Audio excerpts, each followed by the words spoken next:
also lead practitioner at SLE, but from Billesley Primary School, and I'm Regional Innovations Lead for the West Midlands at the Elliott Foundation.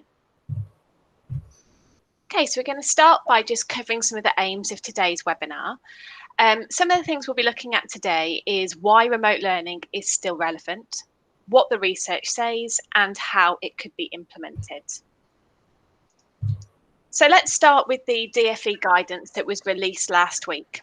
The DfE are sharing a clear message with all schools. Remote education must be developed. It must be planned for. It must be high quality, and it ensures that all children make good progress. And for anyone who hasn't read the guidance, I'm going to pop that in the chat for you now, because there is a large specific section dedicated to remote learning within that. Okay, so remote learning, is it still relevant? The answer to that is yes. Absolutely, it is still relevant. And as you will see in the DfE guidance, that is because we may well have future local lockdowns. And so one of the things we want you to think about today is, are your schools ready for another remote lockdown? What's worked well? What could be better? Also, thinking outside of just the lockdown situation, if we are going forward with 30 class size bubbles, how might we set and stream our learners? And could remote learning be a part of that? Also, how might a catch-up curriculum look like with interventions and tuition? Could remote learning be used as a platform for facilitating that? And then there's the really important part of, what about the pupils who won't return in September?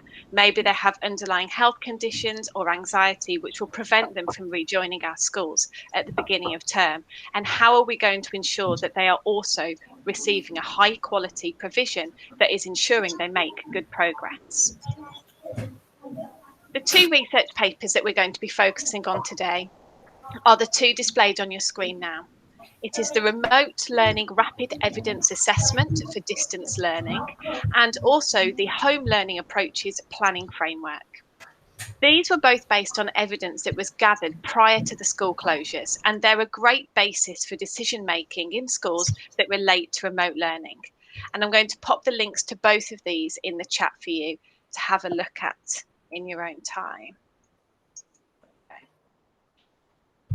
Okay, so starting off then with the rapid evidence assessment for distance learning, there are 5 recommendations that are made on this research report, and we will be looking at all 5 of those in today's webinar. They're displayed for you on the screen, and we will discuss them in further detail as we move on. And we're going to start now with the first recommendation. Thanks, Ellen. So the first one's on the screen now, and it's reassuring to see that pupils can learn through remote teaching. When doing remote teaching, it can be easy to focus on the format. For example, is it on slides, by video call, or through a website? But the focus first and foremost should be on the teaching quality. The research showed no clear difference if a piece of content, for example, was delivered through a pre-recorded video or live on a video call, as long as it had key features of good teaching. For example, during lockdown, I've taken the chance to restart my guitar learning. And I've used 2 methods. On the left-hand side, you can see I've used a pre-recorded package that has a full course of lessons. On the right-hand side, I've also tried doing Zoom calls with a one-to-one teacher. Now, it would be a fair assumption to make to say that the one-to-one teacher would be the best way. It certainly costs more money. You know, I can have a lesson live one-to-one, they can see what I'm doing, I can ask questions, I can interact. But if that teacher doesn't build on my previous knowledge or scaffold the practice in a way that I can access, I'm going to get more out of the one on the left-hand side. So that just reinforces the point that it's the teaching quality, it's not how you actually do it. And this is outlined on the EEF framework, which Ellen will talk you through now.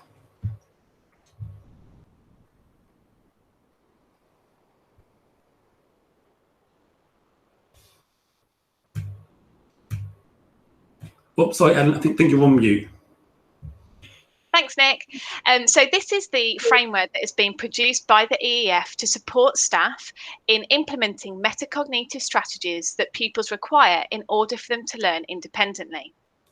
This framework is for a learning sequence. It may not take place in a single session, but it supports pupils in considering how they learn and how they remember what they have learned. The 5 steps are activate, explain, practice, reflect, and review. We will look at each of these in a little bit more detail now with some examples of provision. So starting off with activate. This is about prompting pupils to think about what they've learned previously. It's tuning them into the new learning that's coming their way. It might be a video, it might be asking them to make some notes, it could be a quiz, or it could just be a simple reminder of what they've previously learned. Using what you already know is an important metacognitive skill. Here is a Year 2 example. It's just a simple question, but straight away it prompts the learner to start reflecting on all of their knowledge from this unit of work. They're asked in the text, The Great Fire of London, where did the fire start? They've read that text, they've got that knowledge, and the teacher is now asking them to recall it and bring it to the forefront of their memory. Their answer also becomes a great source of AFL for teachers, and it will support them in identifying gaps in knowledge and understanding moving forward. Here is another example. This is also from Year 2. This activate activity is building up to a writing lesson. The writing lesson is going to require pupils to use noun phrases. Pupils have already learned about noun phrases, and so there will be minimal modelling and input around that skill in today's lesson. This activity gives pupils an opportunity to bring their understanding of noun phrases back into their minds and have a quick practice at using them. This teacher has also included a short video that reminds children what they are and models completing the task. These are really similar to the warm-up activities that many of us would have used in a traditional classroom. They're an active ingredient in an effective teaching and learning cycle. The next stage of the planning framework is the explain stage. This is our modelling.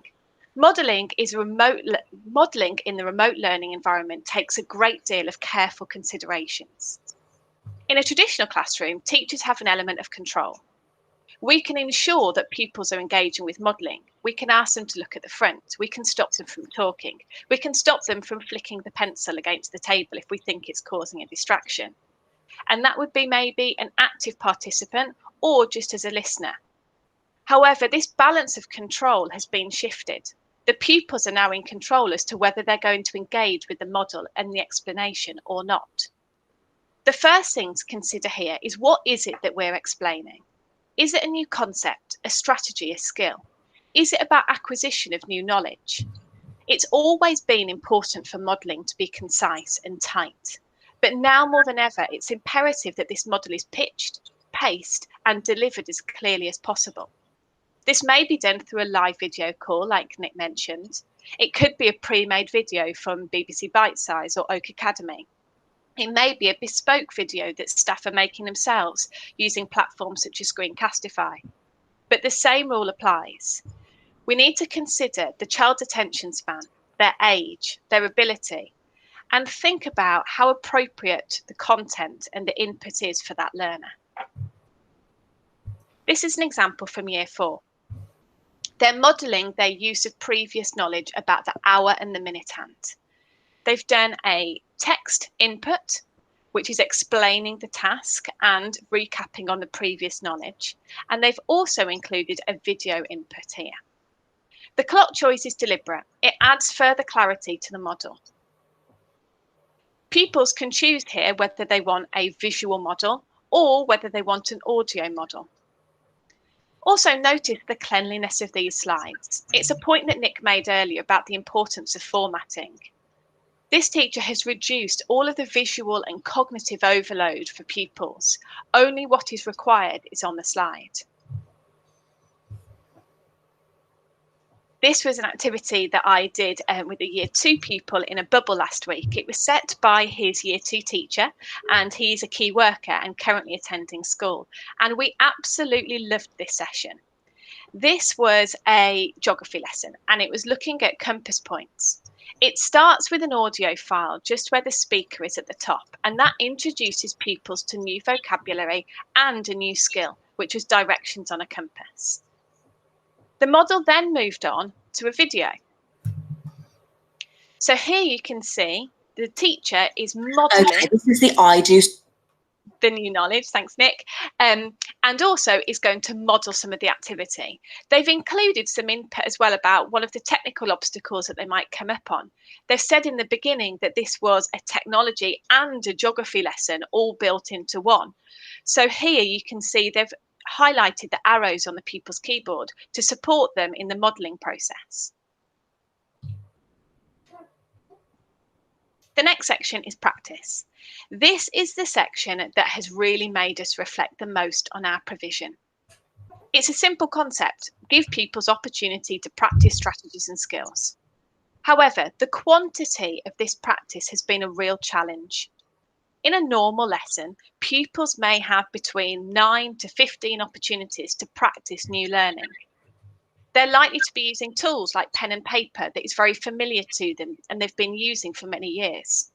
They're sat in a quiet and supportive environment and they've got clear expectations. These again are active ingredients for effective teaching and learning.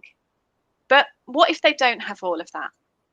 They've already had a slide to remind them to read yesterday's feedback. They then might have had a warm-up slide. They've had 2 or 3 slides which have got the explanation on today's work, introducing a new skill or a new concept. So that's already 5 slides. But we haven't got to them doing any work yet. And how is this work going to be presented? Many of our learners may be working off mobile phones, incredibly small screens to be using to engage with their learning, and totally different to what is normal to them with pen and paper. There may be tiny text boxes and multiple instructions, which will become a barrier to the pupil's progress. Again, it's really important that we keep it clean and concise, progressive and necessary. One of the things I reflect on are those times where I've been asked to read a document prior to a meeting. The first thing I do is scroll to the last page. If it's 30 pages, I instantly feel myself become disengaged and daunted by the task ahead. And it's something that I think our students also feel. Here are some of the you do, as we call them at our school, or the practice tasks that our teachers have been setting. So you saw a moment ago the model from this Year 2 activity. And you can see now the practice very much reflects the input that the children have already received. They've got 1, 2, keep clicking through, 3, 4. They've got 4 opportunities to practice the new learning, building up to a challenge at the end. And this challenge really captured the Year 2 pupils' attention that I was working with. It was a really lovely activity for them to use north, south, east and west to create their own opportunities for directions. And what we then did was we shared that with a peer and they could remotely have a go at using those directions. For the Year 4 model, you can see again, it's a very similar structure. They're using the same clock face and they're recapping on exactly what has been taught during the model. They've got 1, 2, 3, practicing the same skill. They then move on to a slightly different format for that skill. You'll see at the top there that it includes a video because it's a slightly different task, so they might need some new input, but it's rehearsing the same skill. And then finally, there's a challenge again. And this time is asking them to read the clock face as well as just drawing onto it. So that shows you some examples of practice activities. And then we move on to a reflect stage. Step 4, reflect. This is about creating opportunities for pupils to reflect on what they've learned. It's a shift from what they've just remembered of what they've done. When you ask a child, what have you learned today? They can tell you what they've done. They can tell you the activities that they've completed, but they can't always articulate what they have learned. The reflect section may be in the form of a video taking pupils through the key learning points, or it might be prompts to help them through self-evaluation. Reflection is an important skill for the self-regulated learner, and it's a skill they need to acquire to support them in identifying their own next steps. This is an example again from Year 2. You can see the success criteria, which was introduced at the start of this lesson, is clearly displayed down the right-hand side. It refers to some of the skills that they should have acquired through the lesson, and if not acquired, practiced. What they're asked to do here is simply use the arrow on the left-hand side and reflect on how they found the lesson. This again is a good opportunity for teachers and their AFL. The next one is from year 3. It's a science lesson, and this combines the learning of new knowledge with how they're feeling in the zone of regulation. Zone of regulation is something we use a lot at our school. It helps pupils in developing their self-regulation skills, and it helps them identify when they are ready to learn and how learning experiences can impact on their engagement. It's prompting children to make a link between how they've learned and the emotions that can be linked to successful learning.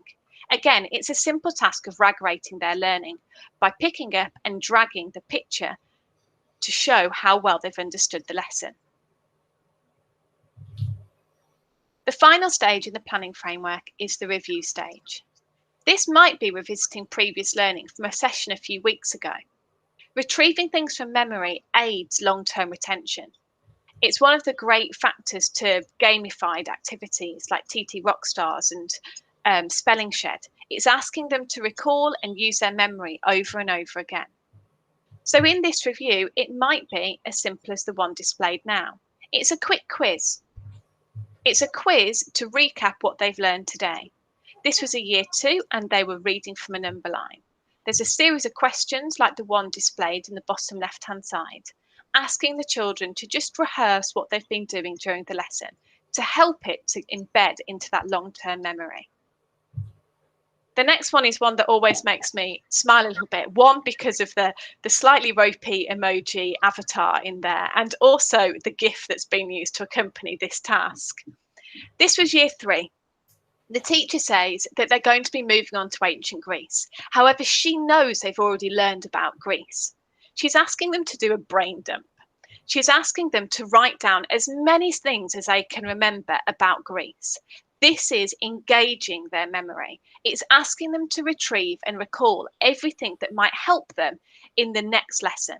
It's also, again, a really good AFL opportunity so that that teacher can plan for the current understanding and knowledge and can identify the gaps that need to be covered when she's moving on with the next unit. So the implementation of the planning framework can't just be a task. It's a process, just as it's recommended to be so in the Guide to Effective Implementation from the EEF. At Billesley, we started by clarifying our active ingredients. What was it that we needed to be tight on that fit with our core principles of effective teaching and learning? And what was our key priority for development? Just like Nick said earlier, we knew it was about the quality of learning. It wasn't about the platform or the format that this was taking place in. Our first CPD with staff shared expectations, and it gave examples of where these will already be seen to be effective. This slide here just shows you a screen capture of one of the policies that has underpinned our remote learning.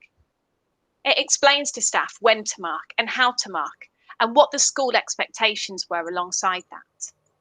Staff were asked at this staff meeting to go away and implement these, ensuring that our foundations were sturdy before we started to move on to the explore stage of a new implementation.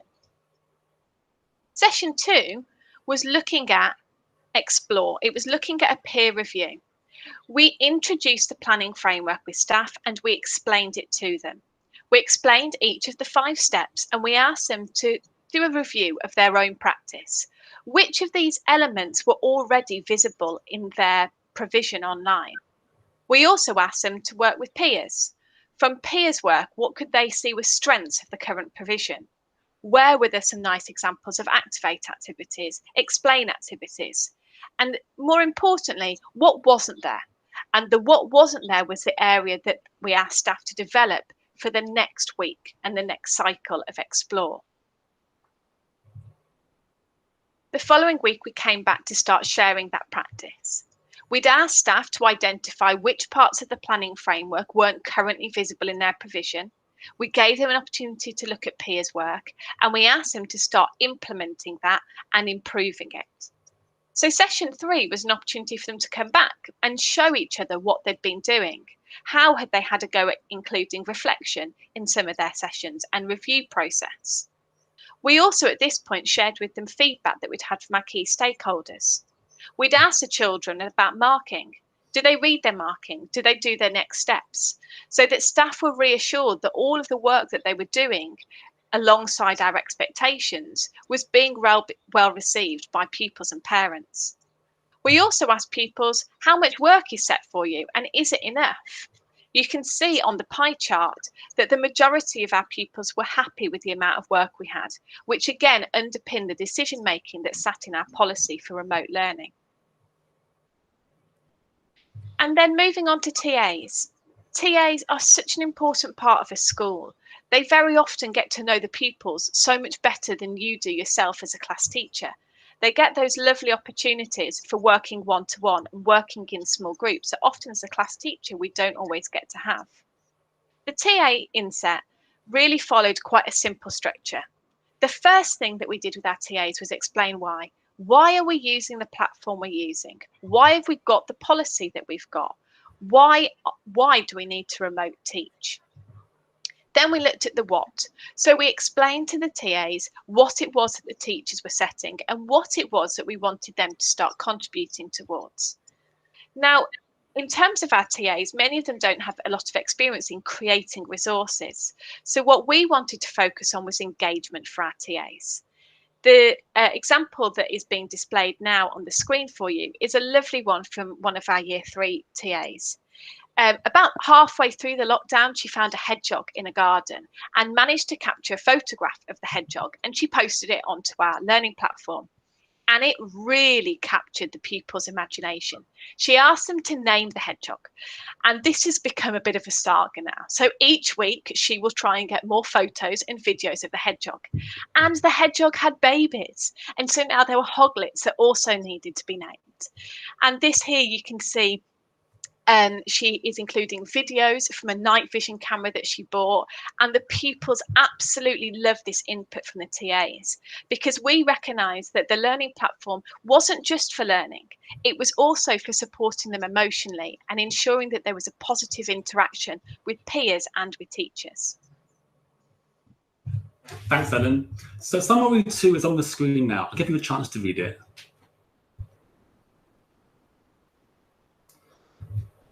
So this summary might seem straightforward at first, but in the context of a nationwide lockdown, it provided a stark challenge. And for myself, personally, I found that this challenge is best displayed with this picture here. It felt very much like there was this sudden problem, like a fire, and we were doing our very best to put it out. So the steps that we took to support families was, first of all, to get paper packs sent out so children could be learning the next day. We followed this up by using Google Classroom, which our children and teachers already had a skill set in, but just made sure that everyone was clear and competent in the use. And of course, children could log in and had all their details needed. We then followed this up by monitoring the classroom use. And any families which we noticed weren't engaging, we sent out a form to find out why. We also sent out some support through FAQs, giving them videos and guides for any issues which may be coming up. And then we phoned families. We called them, asked them how they were, asked them about any barriers to learning, and supported them there. And finally, we sent out devices to them. And it was here that we found something which for myself was quite surprising at first, but makes a lot of sense when you think it through. Some families didn't want the devices in their house. And there were 3 reasons for this. First of all, they didn't want this expensive device in their house, which they may be liable for, and their child might break. They were also worried about their child going online onto the dangerous internet. And of course, some children are somewhat addicted to their devices, and families were a bit wary about having one more screen in the house, in addition to a phone or a games console. So going back to the picture before, it felt very much at the beginning like we were being reactive. We were seeing a situation and doing our very best to react and put things in place to support our families and our children. Now we have a chance to be proactive. And my example here is the sprinkler system. So thinking forward, how can we be proactive? If a new lockdown comes back, if remote learning is needed in September, what can we put in place now? What can we think through to ensure that not only the families that have Wi-Fi, that have devices and have children going online, but 100% of families do engage and can learn? So it's clear that we need to educate our communities. And there are a range of things that we can do. And by the way, all these pictures here will be clickable with links to these sites later. So first of all, we can show families how there are parental controls that we can set up on the Wi-Fi router itself to limit the Wi-Fi use in a fair way. Also, we can go to sites like the NSPCC, pardon me, and see how we can do parental controls on any device, including games consoles. It's surprising how effective this can be. And perhaps most importantly, educating both teachers and parents on how to talk to children about healthy internet use. So when talking to children about these things, it's really helpful to have some guidance to ensure that we're all speaking in a common language. And this resource here is a fantastic one. It breaks down online safety to 8 areas. I'll give you a chance to read them.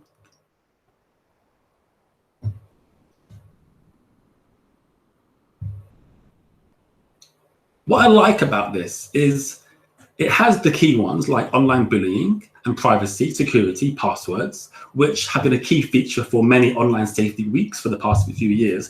But it also starts to add in things like online reputation, health, well-being, and lifestyle. And what it does is it gives you ICANN statements from ages 4 all the way up to age 18. Using these ICANN statements, teachers can begin to approach these difficult conversations with families with the knowledge as to what they need to be covered. And this can lead us to making sure that in the future, should there be further lockdown, should there be a need for learning remotely, 100% of children can be met, and not just 80% and 70% and so on. The third point in the recommendations that were made on the Rapid Assessment for Distance Learning research report was that peer interactions can provide motivation and improve learning outcomes. This was something that we covered in a webinar that we did a couple of weeks ago. So I'm just going to show a couple of new examples of this for anyone that may not have seen that. The first one is a P4C example. P4C is philosophy for children. This is in year 6, and a simple provocation was given to the pupils. Which has more value, science or the arts? And you can see there that pupils are engaging positively with that provocation, and they're using their P4C language, agreeing and disagreeing with one another. The orange rectangle shows where a teacher has stepped in to facilitate that interaction. She's asked, is something only valuable to us when it makes us lots of money from it? Which is a really great question for the children to start considering. The motivation behind engaging with this task was the enjoyment that pupils get from peer-to-peer interaction. And this interaction was being done in a safe and positive environment. Here is another example. Again, it's P4C, and this was in year 3. This was a stimulus where a wall had been built to divide one road on a housing estate into 2. We can all probably relate with a powerful world leader that's got some similar ideas relating to this. Again, the interaction is encouraged through the opportunity for peer interaction. And there are some wonderful points that our young learners are making. And you can see there the TA is facilitating some of those points. This example here is actually child-led interaction. This was a child in year 4 who had decided to create a bar chart of all of the cars that passed her house. What a great use of maths that she's decided to do at home. The peer feedback here was the pupil looking for praise and encouragement. And we all need that. And it was very much well deserved. She had an opportunity to show off her work and get some feedback from her peers. This example here is live interaction.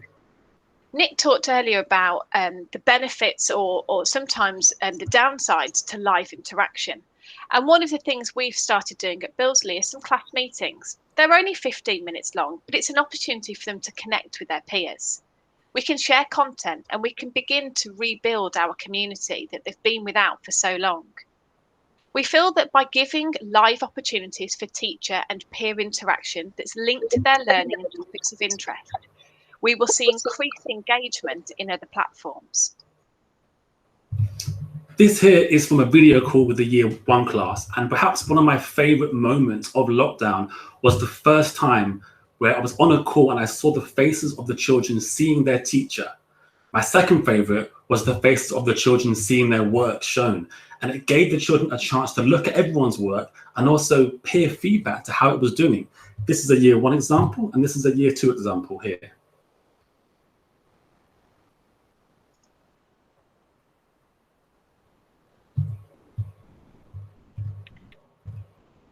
Okay, so we move on now to recommendation 4.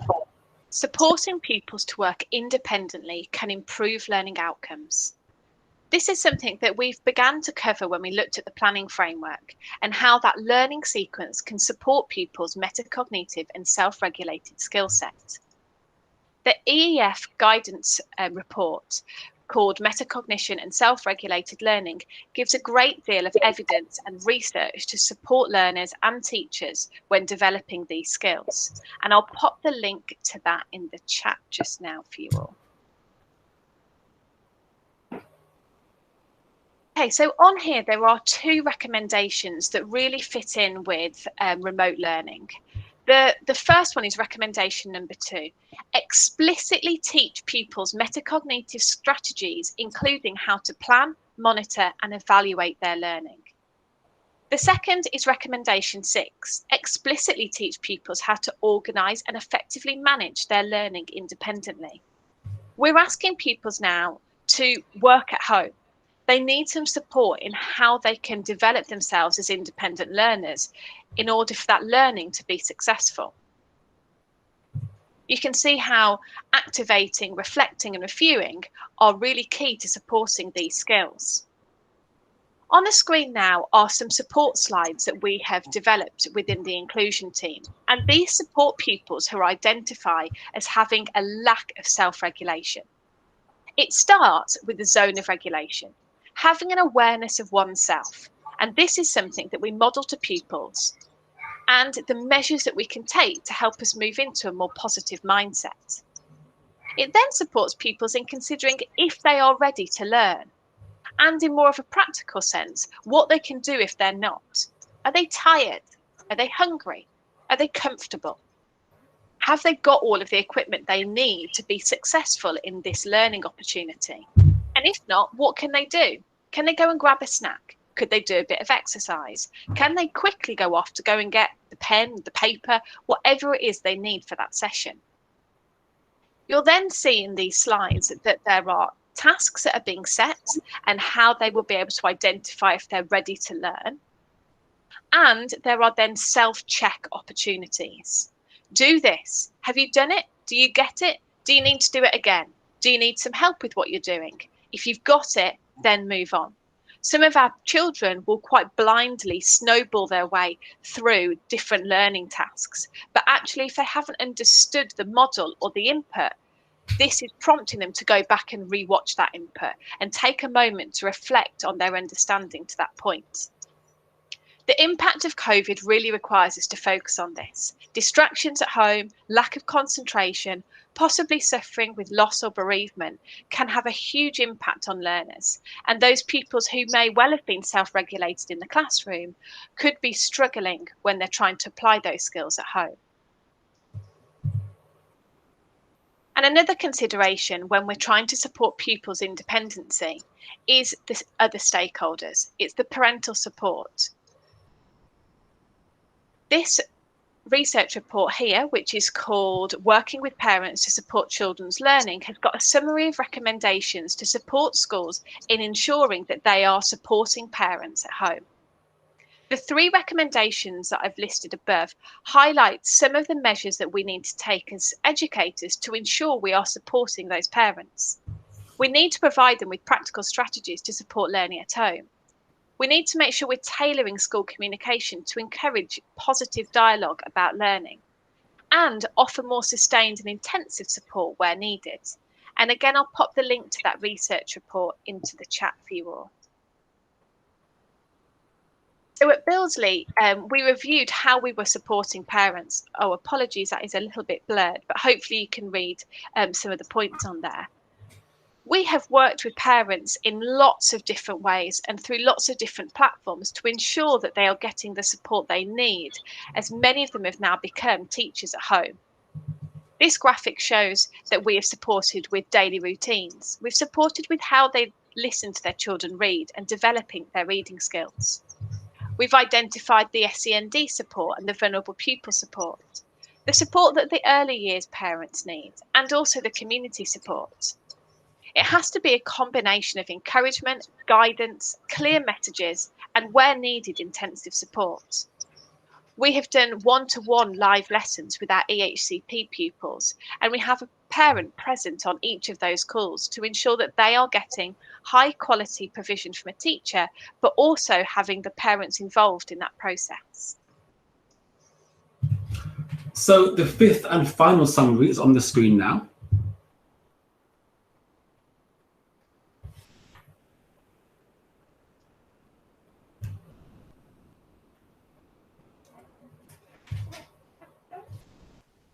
And the research summary goes on to say that, for example, games for learning were found to have a high impact on learning vocab, but were not as suited for other subjects.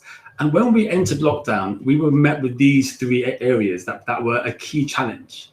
The three of them were, what content can we give the children? The children can't now see and hear their teacher, and how do we feed back to them? We've already seen some examples of this, but how do we do it in an effective way? On the content front, we had a wealth of external resources. BBC Bitesize brought out daily lessons. Oak brought out wonderful lessons using Google as well. TT Rockstars is a popular site which many have used, and things like MyMath too. All of these were a great way to quickly get learning to children, but they weren't bespoke and tailored to the children's needs. So it became clear that we needed to have content designed by our teachers. Now, our teachers were very used to designing content on Smart Notebook or Google Slides for children that were there with them in the class. It became a very different prospect to design content for children that weren't going to be with them live in the classroom. It was a challenge. And at first, teachers struggled with this. And in some cases, perhaps overloaded the slide like this, putting too much content on there, or didn't give a clear journey for where the child should look first and where they should go next, or what the task is. So to adjust this, we did some feedback sessions. We met with all the staff, and we talked through the concepts of, where do you want the child to look first? Where do you want the child to go? What content do you want them to understand? And what's the purpose of each slide? Through this, we made slides similar to these that made sure to not be too visually overloaded and outline exactly what they wanted the children to do. And here, this is a year 2 example. It became clear that we had to direct children to exactly where and what we wanted them to click on. And we even gave video examples. And even then, we had to make sure we actually guided children to understand how to make things full screen. Even though they have been doing computing sessions every week, it's a different prospect when you're not there with them. So this made sure that children can be successful at home. Our next challenge was that children couldn't see or hear their teachers. So we met this challenge with audio clips, as you saw from some of Ellen's slides, and using Screencastify to make videos for their children. And here's a wonderful example, which I'll just play for you now. Welcome to Phonics. Let's go over the sounds we've already learned. My turn, your turn.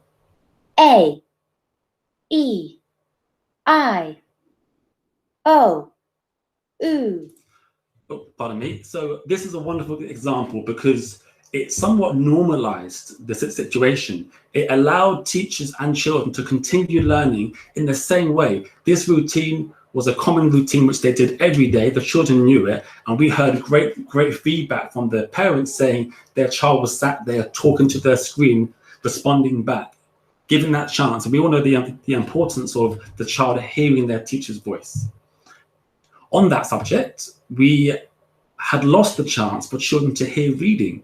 And the research has shown that how important it is for a child to hear good quality reading.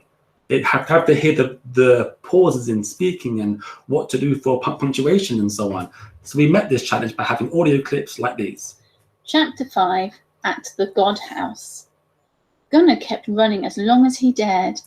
And this also gave the chance to have somewhat similar guided reading sessions with key questions. Over here, children could first read this and listen to it and then answer this key question over here. I'll give you a chance to read this quote on feedback.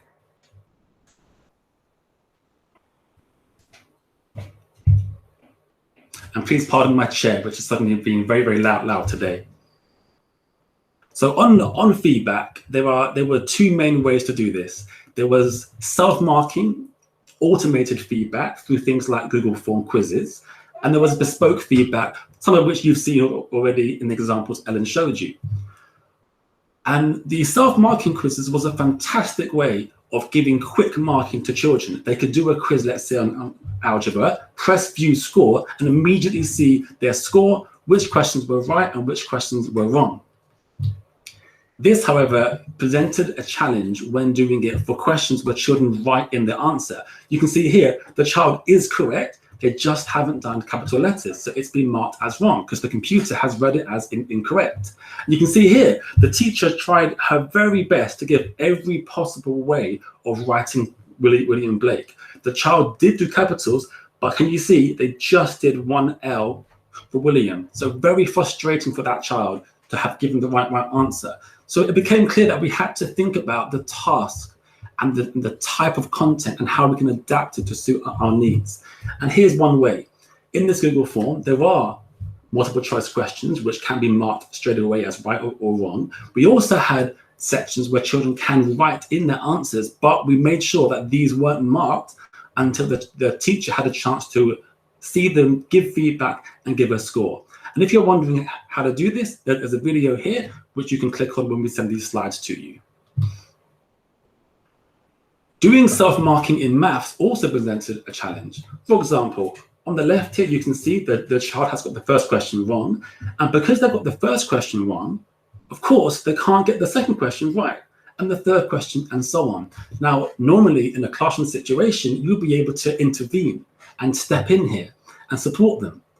But remotely, we lost that chance. So one good tip here to try out is to have a branching quiz. What this is after the first question, if it's the wrong answer, it takes them to a new section, which perhaps sends them back to the lesson to ask them to rewatch or gives more content. It then asks them to tick a box to say, yes, I have gone back, and then lets them carry on, either by going back to do the first question again or carrying on with the rest of the learning. And again, there's a video here for you to watch later on. We found a huge success with this. First of all, before we did this branching quiz, we found that most children were getting average marks. 6 out of 14 here was the most common. But over here, afterwards, these scores shot up, and we found most children were being caught where they didn't understand, asked to go back and check, and then therefore being successful. And it's this approach to the type of content which is crucial. Here are the 3 stages of the EEF, 3 of the 5 stages, sorry, of the framework, and 3 ways that quizzes can be used. A pre-quiz beforehand to activate, a practice quiz, as you just saw, or even a review quiz to think about what the key concepts were, or even extend the learning further. Okay, so that's been a really whistle-stop tour of some of the pedagogy that sits behind remote learning. And hopefully by having the slides and some of the links that we shared with you, you can start to dig a little bit deeper into some of those points. We've got an opportunity now to ask some questions, and we've had one come through already. We've been asked, are your children back in school, and how long does an average online lesson take to make? And it's a great question because it's something that formed really important decision making when we first started our journey with remote learning. One of the factors that we needed to consider was there may be multiple siblings using one device at home. And so because of that, we limited the amount of lessons that were being delivered in our remote platform and ensured that there was one high quality lesson that was delivered each day that we expected all children to engage with. So this lesson was intended to last around 60 minutes. It had most of the steps from the planning framework included within it. And teachers' speed in creating those lessons improved and developed as the time went on. So the more opportunities they got, the quicker they got. And it's the same with the Screencastify. When you are making videos, sometimes it might take 10 or 12 takes until you're happy with it. We're all perfectionists as teachers. But they became more slick at doing this. And also thinking about how you work your remote learning environment can make you more efficient. Instead of having sets or classes, can provision span year groups? And can you enable differentiation within a lesson as opposed to doing lots of different sessions? Our pupils aren't back in school yet. You know, we've followed the guidance. We've got nursery reception in year 6. But all of our children are still accessing the remote learning provision, whether that be in school or from home. Yeah, and just on that point, what we did find that teachers were wanting to make their videos high quality, and it wasn't until we reassured them to say, hey, it's okay to make mistakes, and it's also a really good process to have children see you make mistakes and how you deal with that. So it was a real focus on not spending too long making it perfect, but definitely, as I mentioned, the first few sessions were the hardest as they got used to using these new tools, and then quickly the speed shot up. And then on to the next question in terms of how many children engage on average on a daily lesson. At Bilsey Primary School, we're averaging around 60% at the moment. Now, that is pure engagement with the lessons that you've seen examples of today. That isn't including engagement in other platforms such as TT Rockstar, Spelling Shed, and it's not including all of the safe and well checks that we're doing with the pupils. As Nick mentioned, we are aiming for 100%. And so part of our new implementation is how can we achieve 100%? And again, like Nick said, it's that proactive approach. Those 40% that aren't engaging, we did some research, we did some questions, and we tried to find out what the barriers were. But now what we need to ensure is that when we come back in September, we have got solutions to each one of those barriers, because our aspiration is that every pupil is engaging in that remote platform. And then the second question about how long did it take for staff to get trained to implement remote lessons? Similar to at Hillingdon, we were in a fortunate position where we'd been using Google Classroom. So the platform for us wasn't completely unfamiliar. However, it did take a number of weeks, and as you've seen, a cycle of at least 3 CPD sessions to get our provision to a point where we felt it was the best quality it could be. And there are still further developments to make. One of the things that struck me when I was looking at the DFE guidance is that they want remote learning as much as possible to mirror what the provision would look like in school. Now, many primary school pupils and secondary school pupils attend multiple sessions a day. They might attend 6 different lessons, and we need to balance up what is appropriate for our learners and for our parents in achieving that from home. I think, Nick, one of the things I'd like us just to display, just as we finish now, is on slide 91, and it's just a quote from Becky Francis. And just in case any more questions come through, we can answer those, but it's just something for you all to have a little look at and to consider.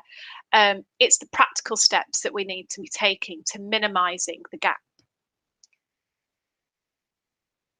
So we've got a question. If the barrier is hardware for home use, how did you find the resources for providing hardware for home use? Great question.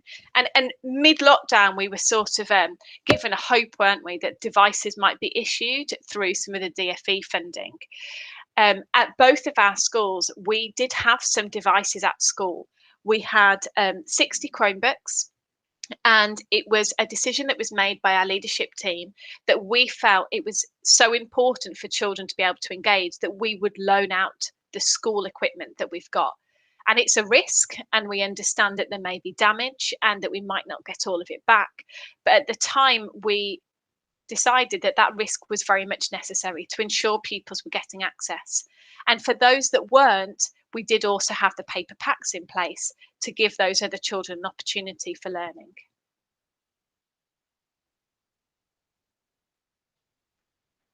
Okay, I think that's probably brought all of the questions to a close. If you do have any questions that pop up when you receive the slides and the recording from today, please do feel free to return and reply the email with any further questions or support that you might require at your schools.